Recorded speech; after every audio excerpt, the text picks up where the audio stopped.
passed by, he saw a man which was blind from his birth. And the disciples asked him, saying, Master, who did sin, this man or his parents, that he was born blind?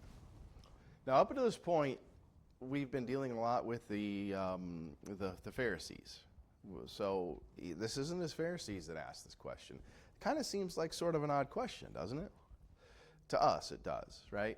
And we'll get into that here in just a moment. But, I mean, the first knee-jerk kind of look at that kind of thought is that if he was born blind, how can his sin have caused his blindness? That doesn't make any kind of sense, right?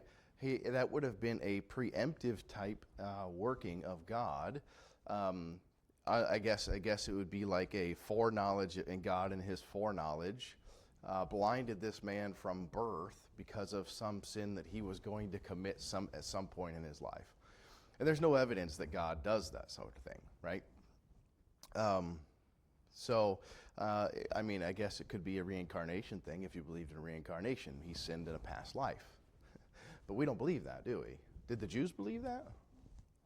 There were some who did. There were some weird sects, little sections of Jews, Judeo people that believed that, but that was not the mainstream idea. That wasn't something that was prevalent, right?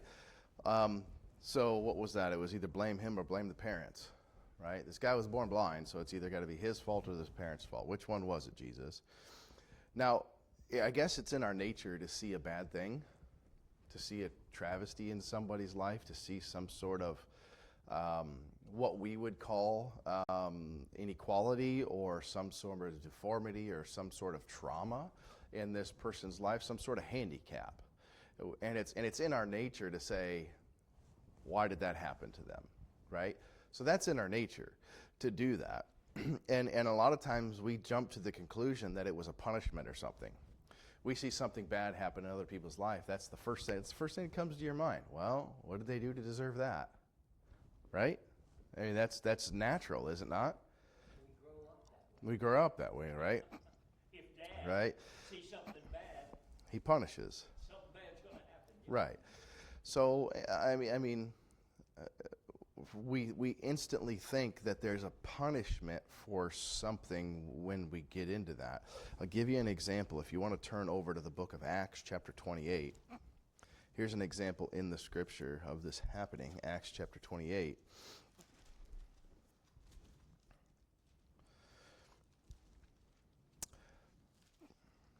Now, this is right after the shipwreck that Paul was on. And when they were escaped, this is verse 1, and they knew the island was called Melita, and the barbarous people showed us no little kindness, for they kindled a fire and received us everyone because of the present rain and because of the cold. And when Paul had gathered a bundle of sticks and laid them on a fire, there came a viper out of the heat and fastened on his hand. So Paul is just gathering sticks and putting them on the fire so they can warm up. And a venomous snake, right, a viper comes out and bites him. And when the barbarians saw the venomous beast hang on his hand, they said among themselves, no doubt this man is a murderer. Where did that come from? Right? So they saw something bad happen to Paul. And they instantly said, well, this guy must be a murderer because this thing happened to him, right? That's just the way they reacted, right? He must be a murderer, right? Whom, though he had escaped the sea, yet vengeance suffereth not to live. So remember, everybody lived on that shipwreck. Everybody lived, right? So that's just an example, right? They instantly jumped to this man as a murderer. If you want another example, pardon me, Luke chapter 13.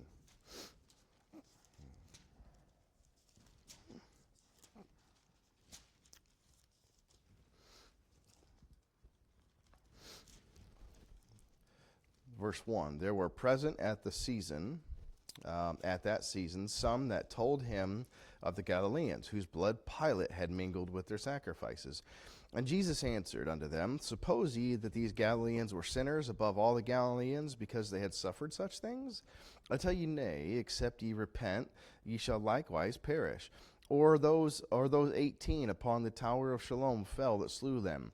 Think ye that they were sinners above all men that dwelt in Jerusalem? I tell you, nay, but except ye repent, ye shall likewise perish. So what is this? Is two instances right here, right? Jesus is talking about the Galileans, and he says, what? You know those Galileans that Pilate had killed?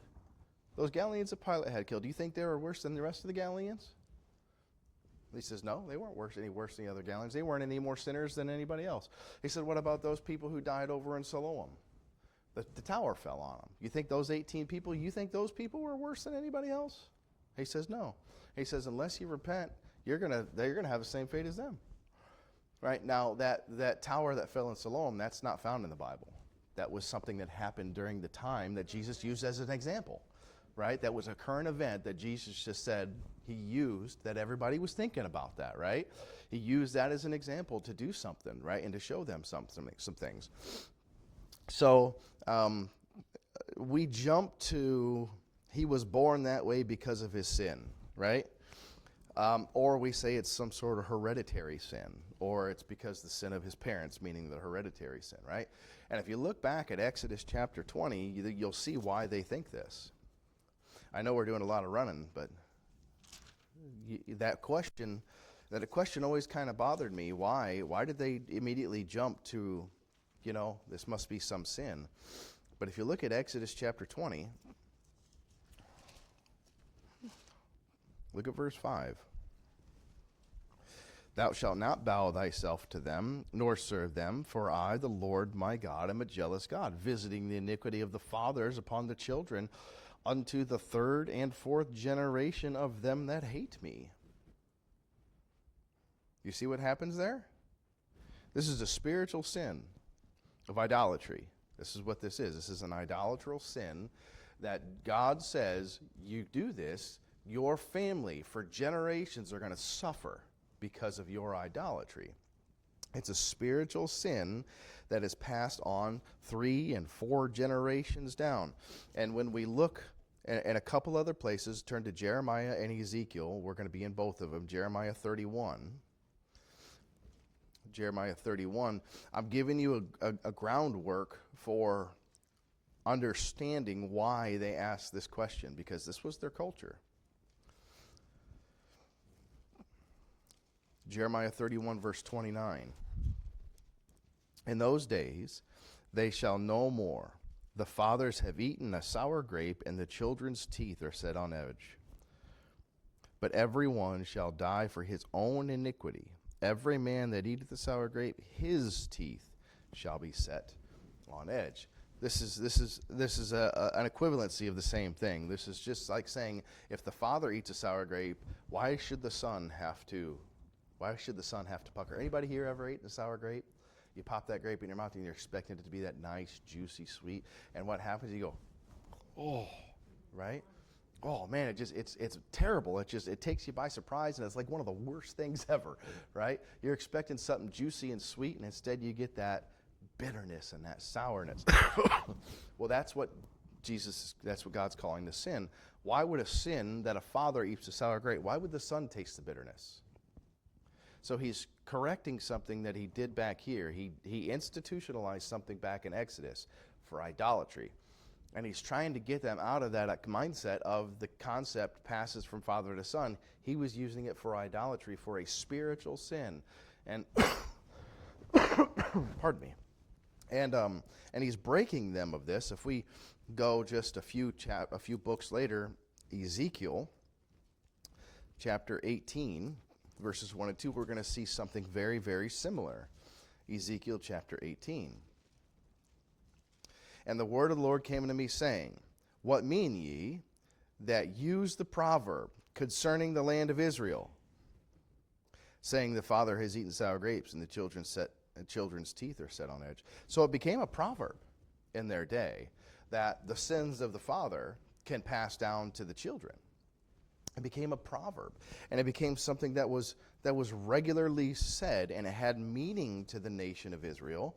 and the impacts of the and actions of the father could trickle down, so to speak, and cause problems in the lives of his children. But if you look, we're still in Ezekiel chapter 18. Look at verse 18. As for his father, because the cruelty oppressed, spoiled his brother by violence, and did that which was not good among the people, lo, even he shall die in his iniquity. Ye say ye, why doth not the son bear the iniquity of the father? When the son hath done which was lawful and right, and hath kept all my statutes, and hath done them, shall surely live. The soul that sinneth shall surely die. This is God changing their mindset on the thing. It's not the iniquity of the father being passed down anymore. It's if the son follows suit in his dad's iniquity, then yes, the soul that sinneth that iniquity shall follow him. But it doesn't. It doesn't do that anymore. It doesn't pass down to him anymore. In the Old Testament, God granted blessings and protection for those that were righteous. He granted protection for them that are righteous. That's Exodus chapter 15, verse 26. I'll just look there real quick. Exodus 15. Verse 26, Exodus 15:26, and he said, if thou wilt diligently hearken to the voice of the Lord thy God, and will do that which is right in the sight, and wilt give ear to his commandments, and keep all his statutes, I will put none of these diseases upon thee, which I have brought upon the Egyptians, for I am the Lord that healeth thee. Look, if you are righteous, you can ask for God's blessing and protection against these things. And he granted those things. Why? If you were righteous under the law. But if you were unrighteous under the law, then the plague of the Egyptians was going to get you, right? So, and this was something that he did. He did it again in Deuteronomy, Genesis, Exodus, Leviticus, Numbers, and Deuteronomy. Deuteronomy chapter 28.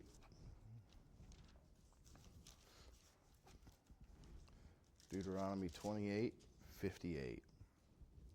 28:58 says, if thou wilt not observe to do all the words of the law that is written in the book, thou mayest fear this glorious and fearful name, the Lord thy God.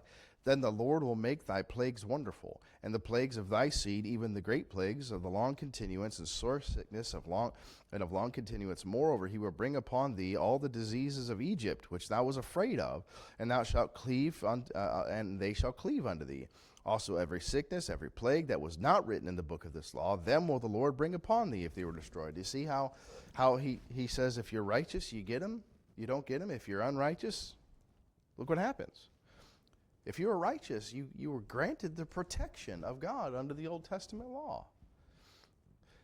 There are examples in the Old Testament where you are allowed, if you are righteous under the law, so to speak, you can pray for the destruction of your enemies. And God would grant that thing. Right? Why? Because you were righteous under the law. Right? It's not like that anymore. So you can see why. In verse 2, they said, Master, whose sin did this man or his parents? Was he born blind? You can kind of see why they asked that question. That was a part of their culture. That's the way their culture taught them, right? His blindness was not part of any original sin. Right? You'll get these people who say, because of Satan's pride and all this other good stuff, that's why this man was born blind. That's nonsense. Where's that found in the Bible? It's not found anywhere in the Bible, right? The only way it can be tied to some sort of what people call original sin is if you do kind of this roundabout thinking and say, well, because Adam sinned, and that by Adam sin came into this world, and since Adam we have a fallen nature, and the fallen nature is not perfect, therefore, this man could, by Adam's sin, have been born blind because of the fallen nature of man. That's pretty much a stretch, too, right? If you say that, then you have to say every genetic or hereditary disease is a result of the fall of man, which we're not. I mean, think about that. If we're not born perfect, are we? Are we born like Adam and Eve? Were we born perfect, where we don't have to do anything but eat of the fruit of life, the tree of life? Right? We're not. So there is some credence to it, but you can't take that too far, right? We live in a fallen nature. I have asthma. I have what the doctor calls chronic persistent asthma, right? And is that a result of my sin? Or is that a result of the fact that thousands of years of genetic pollution has caused this? Well, you can say, well, by proxy, that's a result of the fallen nature of man. And I guess, okay, if you really want to be stupid about it, yeah, you probably sure could say that. But it's not because Adam's sin that I have this. It's because of the broken and fallen world we're in, right? So, I mean, if you really want to play on words, go ahead. But it doesn't mean anything, right? So we can understand if you look a little bit at the culture and see how they believed and how they were taught back in the Old Testament, why they would ask this question. All right? But he gives us the answer in verse 3. And Jesus answered, neither had this man sinned, nor his parents, but that the works of God should be made manifest in him. He gives us the answer. He said, this man in his fallen nature was allowed to be born blind so that God's work can be made manifest in him and God would get the glory out of it. God does that. Now, that's difficult for us sometimes, isn't it? To comprehend that. It's difficult for us to see the justification in that. This man doesn't say how old he was, but what happens if this man was 60 or 70 years old? That means he went through 70 years of never being able to see things just so God can get the glory. Now, we look at that through our lens, through our perspective, and say, man, that God, that's wrong for him to put somebody through that for 70, 60, or 70 years just so he can get a little bit of glory out of it. No, it's not. It's absolutely not wrong. You remember, we deserve far worse than just being blind. I deserve worse than being blind. I deserve worse than the asthma and the chronic infections that I get in the sinus and the chest, right? That's why I'm coughing, because I'm getting over that chest infection, that upper respiratory infection. That cough will stick with me for 3 weeks. You'll hear me for 3 or 4 weeks now after this. That's my burden. I deserve a lot worse than that. If that's the worst God does to me, then I am fantastic, right? It's going to get worse as I get older. Our bodies break down, do they not? No, Dutch. They didn't know that, right? But don't we deserve worse than that? Don't we deserve worse than aches and pains? Don't we deserve worse than a little bit of asthma here and there? Don't we deserve worse than not being able to see? We do. That's by God's grace and God's mercy that those things don't come upon us, specifically His mercy. And the blessings He gives us is the grace. I mean, so they look at these things and they say, well, that's a sadistic God. I would never worship a God like that. Well, that's because you're a pervert. And you've perverted your mind to think out of the scope of God's holiness. See, that's the biggest contention people have with God. They don't understand how God thinks, because they look at it's a pretty hard saying to look back there and see what God told Saul to do to all those people, the Amalekites, whatever you want to call them. He told them, go wipe every single one of them out. I don't want to see their kids alive. I don't want to see their women alive. I don't want to see their men alive. I don't even want to see their animals alive. He goes, I want you to destroy everything. I want you to wipe them from the face of the earth. I don't even want to hear their name anymore. That seems pretty rough, doesn't it? We don't understand that. We look at that and go, ooh, a little ungracious, isn't it? It's not. That's God's holiness. That's God's justice. They deserved that. They deserved worse than that, right? And 1 second. And we have a hard time. We have a hard time with that sometimes, really kind of understanding things from the viewpoint of God, and that's why they ask this question: Why was he born like that? Was it his sin or was it somebody else's? Because they're trying to look at it through God's viewpoint. He did something to deserve being blind, right? So God's justice, God's holiness, something's there. And Jesus says, no. It wasn't because of that. It wasn't because of any of that. It was because I am going to do something with this man to give him glory because of his blindness. All right, verse 4. I must work the works of him that sent me, while it is day, the night cometh when no man can work. As long as I am in the world, I am the light of the world. So while Christ was on this earth, he is going to do God's work, right? I mean, think about that. Ephesians chapter 5, verse 14 says, God says, awake thou that sleepeth, and arise from the dead, and Christ shall give thee light. As long as he was there, he was going to be the light in this darkness. This goes all the way back to Genesis chapter 1. Genesis chapter 1. I mean, everybody knows these verses. In the beginning, right? In the beginning was the Word. That's John chapter 1. In the beginning, God created the heavens and the earth was without form and void, and darkness was upon the face of the deep, and the Spirit of God moved upon the face of the waters. This is verse 3. And God said, let there be light, and there was light.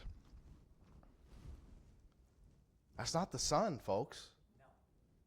That's not the moon. Those things weren't created until verse 16. What is it? Verse 16, 17, 18, somewhere out there. And verse 16, and God made two great lights, the greater light to rule the day and the lesser light to rule the night. He made the stars also. That's what, day 3, day 4? Right? Day 4. Right? So that's not the sun. So what's the light? That light was Jesus Christ. That light was a purity and a manifestation of God's holiness. That was a light incarnate in the form of Jesus Christ in heaven before he came down here and was made man. And God said there was light, and there was light, right? God said, let there be light, and there was light. That wasn't the sun. He didn't flip on a switch and some giant gas ball in the sky started appearing. That was Jesus Christ. You see, in the beginning, God, there's God. And then it said the Spirit moved upon the face of the waters, and then there was light. You see all three of them. In the first 3 verses, you have all 3 persons of the Trinity active in creation. That light, he says, while I'm here and I'm the light, I'm going to work, and I'm going to do the light. I'm going to be that light. The light in verse 3 was the glory of God, Jesus Christ. John chapter 1. If we're back in John, look at John chapter 1, verse 9. This is still along the lines of the light. John chapter 1, verse 9.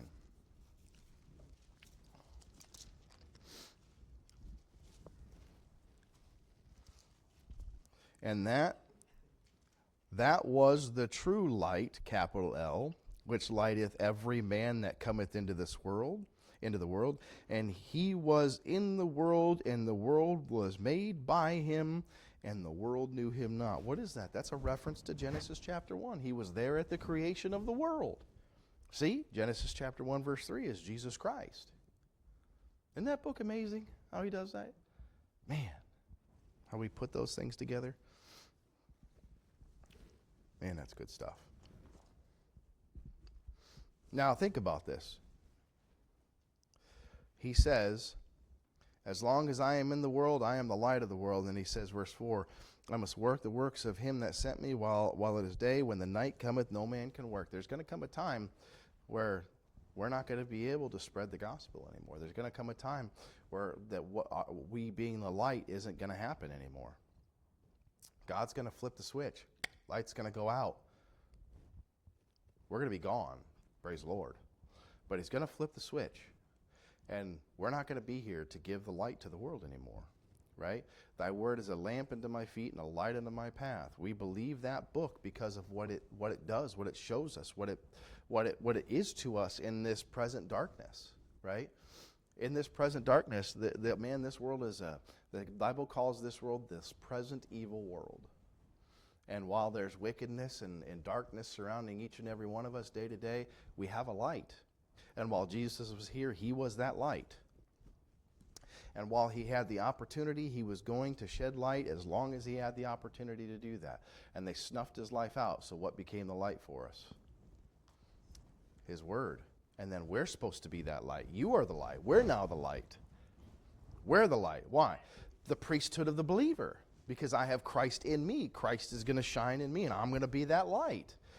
But there's going to come a time where it's going to be darkness, and we're not going to be able to do it. So he says, while you have the opportunity, while there's yet while there's yet time, be the light. Now, every man has some sort of light, don't he? God given every man a measure of faith, didn't he? Now, what happens to that measure of faith? What happens to that light that God gives him? Now, I'm a firm believer. I am a firm believer. I will stand by this, that every man, woman, and child that's ever been born has been born with some ingrained belief. It's in their DNA. It's ingrained within them to have a belief in a higher power, to believe it's something greater than they are. I mean, think about this. Every culture in the world has a deity, don't they?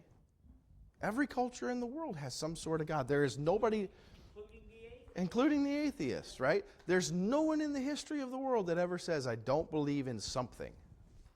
Even the atheists, they say they don't believe in God, but they will make science their God. They will make evolution their God, their faith, right? They have a belief in something, right? We're ingrained in that belief. And what happens? We have to be educated out of that belief. We have to snuff that light out. Somebody has to snuff that light out, because every man is given a measure of light. Every man is given a measure of faith. We all have light.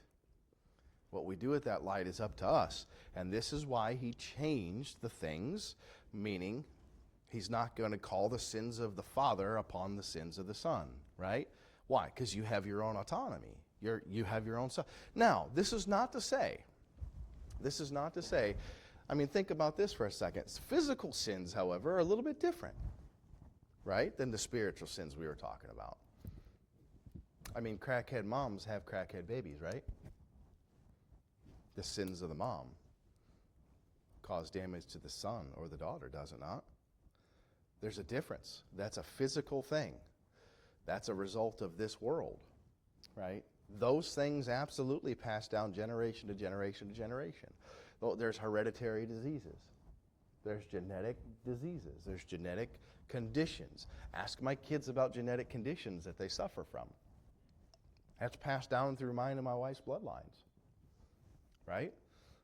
Now, that might not necessarily be because of sin, but there's things that are passed on, is what I'm trying to say. And if look, sexually transmitted diseases can be passed from many of them can be passed from mother to child.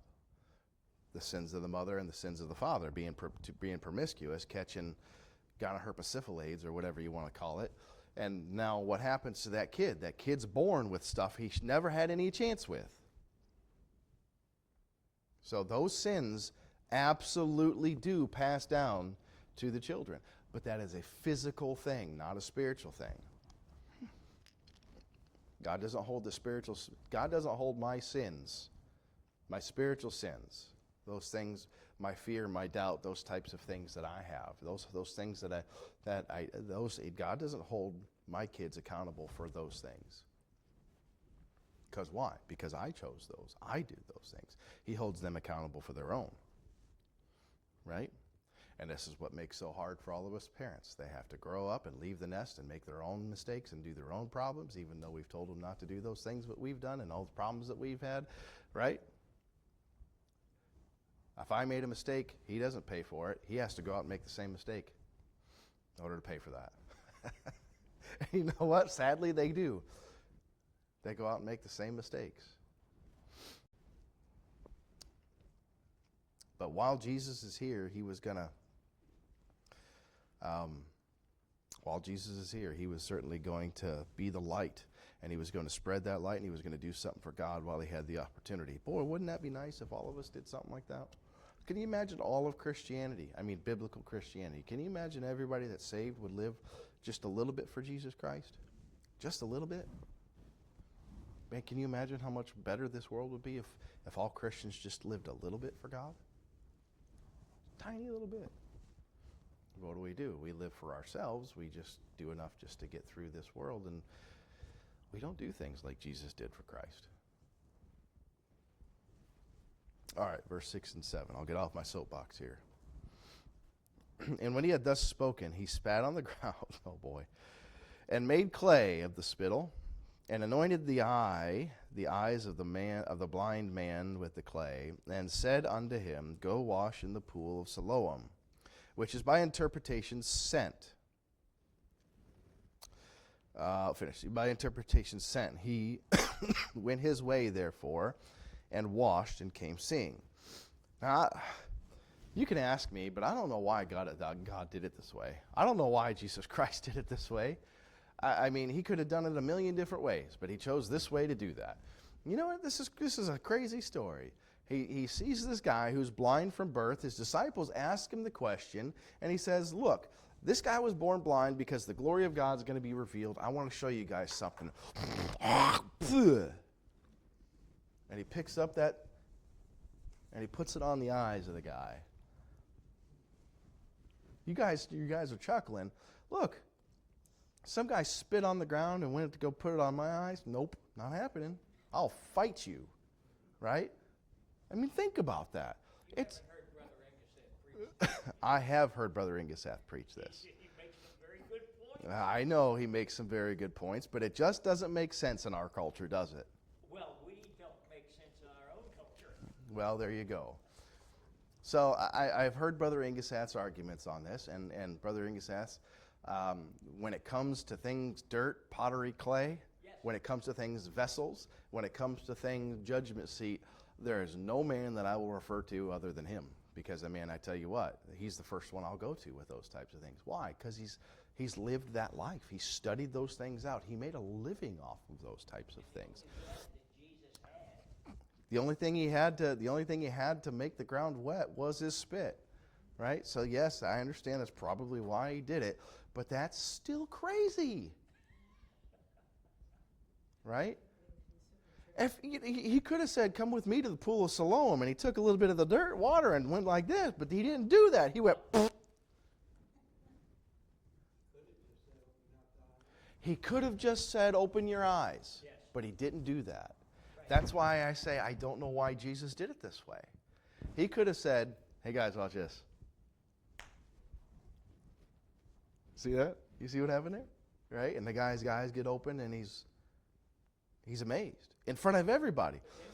But we're going to get to that, right? But think about this for a second. He didn't do that. He did that. He did something funky and weird, and then he told the guy to go away.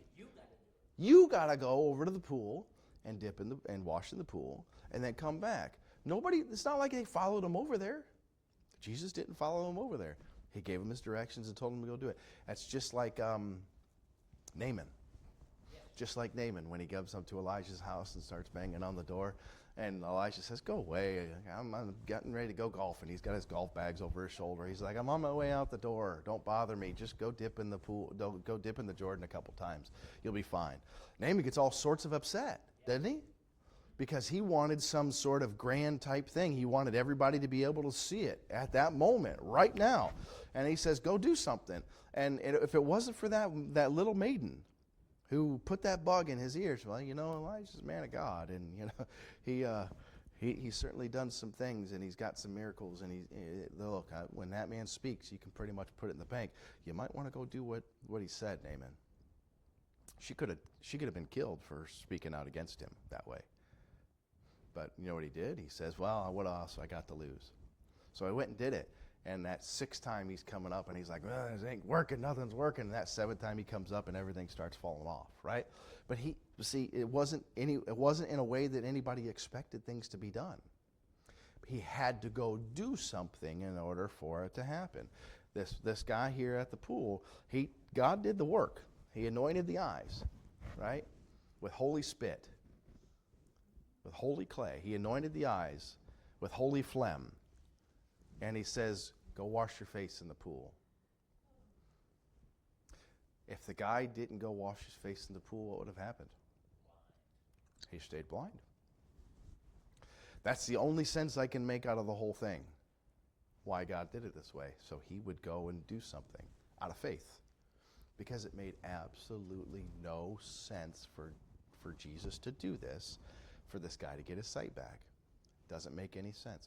And you have all these people who say, well, from the dust we came, and since all the things of the earth and all that stuff has all the minerals we need and all the other. Well, then why hadn't some apothecary in 4,000 years been able to figure that out? Why couldn't you just take a little bit of mud and mix it with some mineral water and put it on your eyes and be done?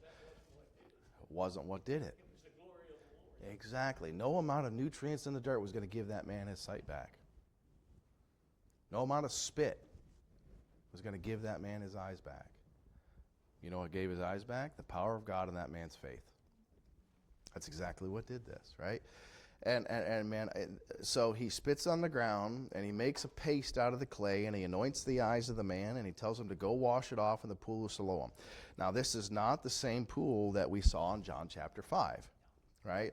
This is, John chapter 5 was the pool of Bethesda, right? Which is, by interpretation, means 5 porches, right? In the Hebrew tongue, meaning 5 porches. The pool of Siloam, as it says here, means sent or sent forth, right? They're not the same unless you're some crackpot on the internet who says they're the same. Because if you go look it up, I guarantee you're going to find somebody who says they're exactly the same.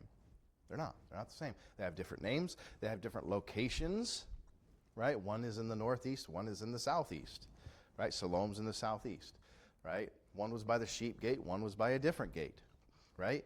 They're different places, right? They are not the same pool, right? Right, but this man did what Jesus said, and he came back and he was able to see. That's the end of verse 11 and verse 7. And he went his way, therefore, and washed and came seeing. Right? Well, we're going to read probably 8 through 10, right? And the neighbors, therefore, and they which before had seen him that he was blind, said, is not this he that sat and begged? Some said, this is he. Others said, he is like him. But he says, I am he. Therefore they said unto him, how were thine eyes opened? So he came back, and he looked he came back, and the people were looking at him kind of funny. And I could just imagine, again, I tell you, I'm sorry, this is just the way my brain works, but I see man number 1 standing there and says, isn't that the guy that was just over here that was blind just a few minutes ago?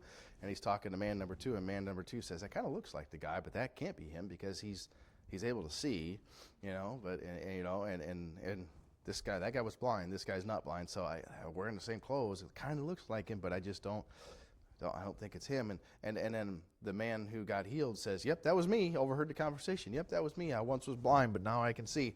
And then they ask, well, how in the world did that happen? Right? I can envision those kinds of conversations that happen in these things. And there's pardon me. And he's going to give his testimony here in just a minute about how, and he answered them, a man named Jesus made clay. That's verse 11. But he gives his testimony there. But these 3 verses, I heard a preacher do a sermon on this one time.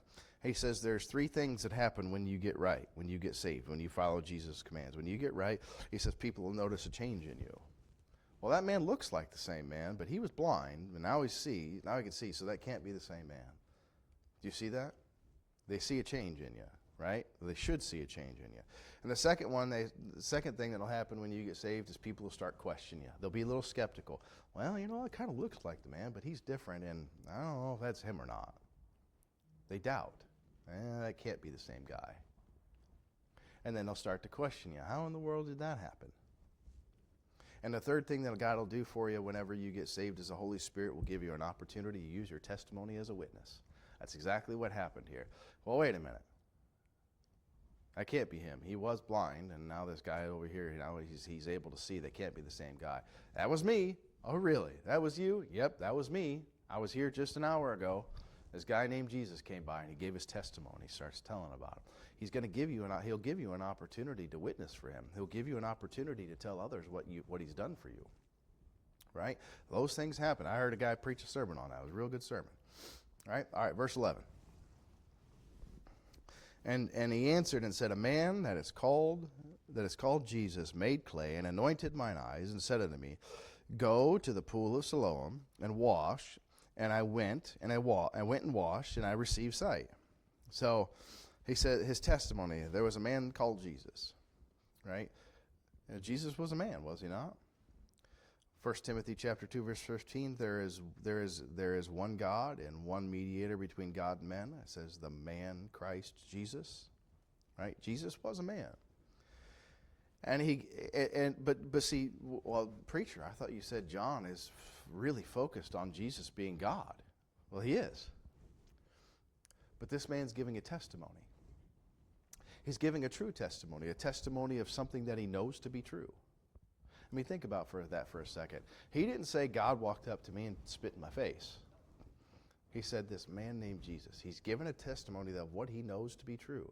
He said, man, I was just sitting here. I was minding my own business. Doing what I do everything, begging for coins, begging for food, begging for this or that, trying to make my way through the city. And here comes this man. His name was Jesus. He told me his name was Jesus. And he looked at me and he had pity on me. And he looked at me and he said something to me. And then he spit on the ground and I heard him spit. And the next thing I know, he's putting something on my eyes. He spit on the ground and made this clay out of it. And he anointed my eyes with it. And then he told me, he goes, hey, he says, you believe I can give you your sight back? And he says, if you are who I think you are, I think you can. And he says, well, good. Why don't you go over to that pool around the corner there, a couple blocks south? You know the pool's called Siloam? Yeah, I know that pool. He says, why don't you go over there and wash off in that. Wash that clay off your face in there and come back and find me, and then we'll have a conversation. He's like, okay, I ain't got nothing to lose, right? What's the worst that can happen? He goes over there, washes his face in the pool, and he's still blind? Is that the worst that can happen? My question is, how does he get over there? He was blind. He had someone lead him, or he knew the way, right? Maybe both, right? So he goes over to that pool, washes his face, and when he pulls his face out of that pool, the scales fall off of his eyes, and he's able to see things for the first time in his life. You guys ever seen those videos of them kids they get that implant, who hear their mom and dad's voice for the first time? And the tears. Yeah, they get that cochlear implant. That's what they call that, right? And they hear their mom's voice for the first time. Mom's sign languaging, hi, can you hear me? Right? And the look of startlement, and then the tears, where they can actually function the way. Can you imagine the way this guy felt? I can't even come close to imagining what this guy. I mean, I don't know how old he was. I mean, it doesn't say he was a man. It doesn't say he was a young man. It just says he was a man, right? He was a man there, and he's been blind from birth. And man, his parents are still alive, so I'm assuming he's a relatively young guy. But he's able to see for the first time in his life. So all those things that you hear, those birds, everybody tells you that's just a bird chirping. What's a bird look like? Well, it's some weird shaped little thing, and it's got wings on it, and it flaps, and when it opens its mouth, it goes chirp, chirp, chirp, and it's got a little stick for legs, and I try to picture that in your mind, never knowing what a bird looks like. And the picture in your mind has got to be different than the way God made them. And then they said, I hear a bird. That's a bird? I mean, think about that. We just pass over this. Okay, some guy got his sight back. No, that's a miracle of a miracle of a miracle of a miracle, if a miracle ever had one, if there ever was a miracle, right? I mean, this guy had never been able to see in his entire life, and he gave that guy his sight back by spitting on him. Man.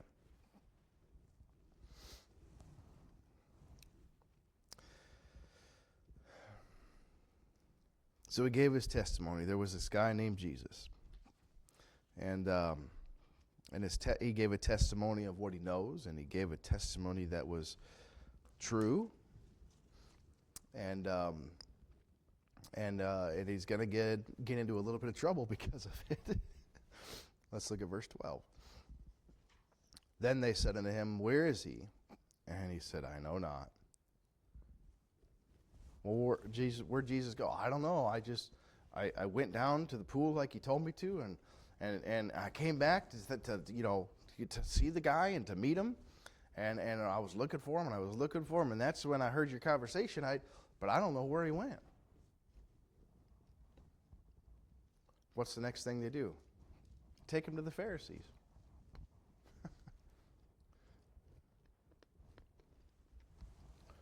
And they brought him to the Pharisees.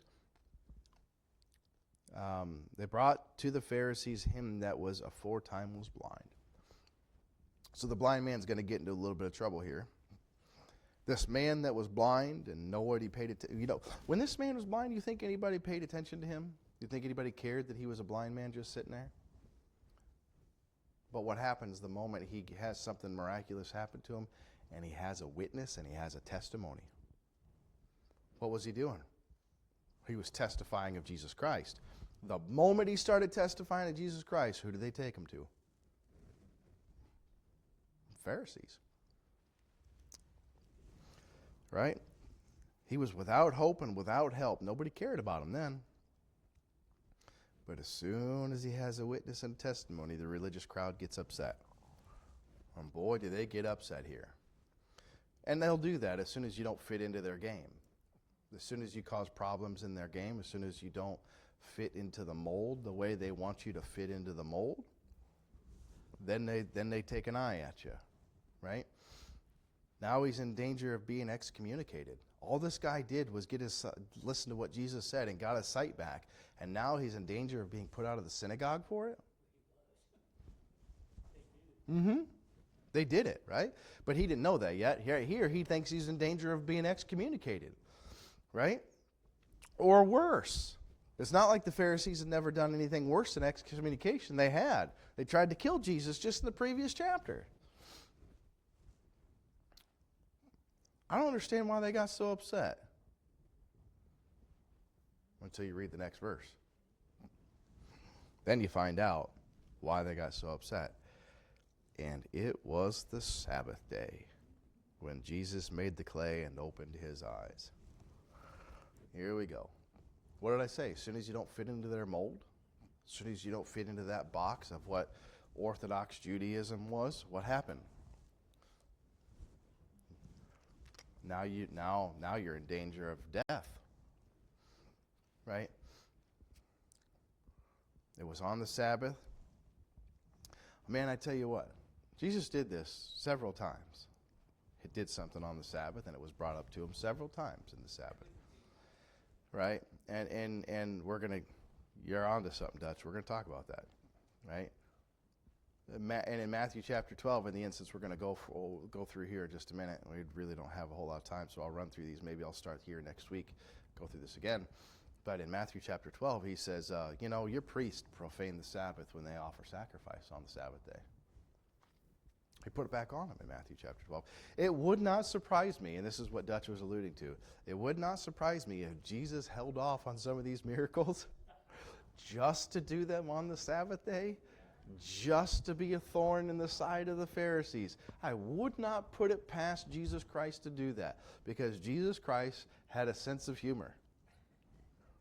Jesus Christ never backed away from something. If he did it on a Thursday, the Pharisees couldn't say anything other than, well, you did that through the power of the devil instead of the power of God.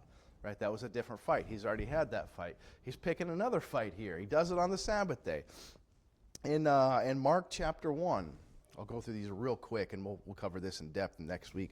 In Mark chapter 1, he casts the devil out in the synagogue while he's teaching in the synagogue on the Sabbath. And then he heals Simon's wife's mother, Simon's mother-in-law. And then he heals many outside of the gate on the Sabbath as the sun's going down on the Sabbath, right? That's Mark chapter 1, verses 21 to 34. And in Matthew chapter 12, the first 14 verses, he picked corn on the Sabbath day. They were getting hungry, and they picked corn. And he, in verse 8, he says, "For the Son of Man is Lord even over the Sabbath." Right? In verse 9 through 14 of that same passage, Matthew 12, 1 through 14, in verses 9 through 14, he heals that man that had the withered hand. You guys remember the man with the withered hand that he heals? That was on the Sabbath.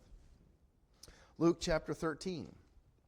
Luke chapter 13, he heals people on the Sabbath. Luke chapter 14, verses 1 through 6, he healed the man of dropsy. Do you remember the man who had dropsy? He healed the man who had dropsy on the Sabbath. And then he turned back to them, and he turned it right. When they asked him the question there, he turned it back, and he says, if you guys had an ox that was in a pit on that day, would you let the ox stay in the pit until the next day? No, you'd pull him out. You'd be guilty of the Sabbath too. He put it back on him almost every single time it was done this, right? John chapter 5, that was the man in the pool of Bethesda. That was on the Sabbath day. 7 times. 7 times in the Gospels, we see that Jesus healed somebody on the Sabbath day. Now, I think he healed a lot more than that on the Sabbath. I think he did a lot more miracles than that on the Sabbath day. But I think he gives us 7 specific examples for a reason. There's something to that. The number 7. What's the number 7? Does anybody know what it stands for? Completion is one, yep. Stands for perfection and completion. God is perfecting his ministry, and he's doing it on the Sabbath, and he completes a show of force of God's rule of the Sabbath by doing it 7 times and documenting it 7 times. I don't think that's a coincidence. That's not a coincidence. That's not the way that happens. But we went through that real quick. I want to break some of those down next week. So we'll start here in verse 14 next week. So we get to the first 13 verses of John 9 today. Any questions or comments? Josh, you got something? Go ahead.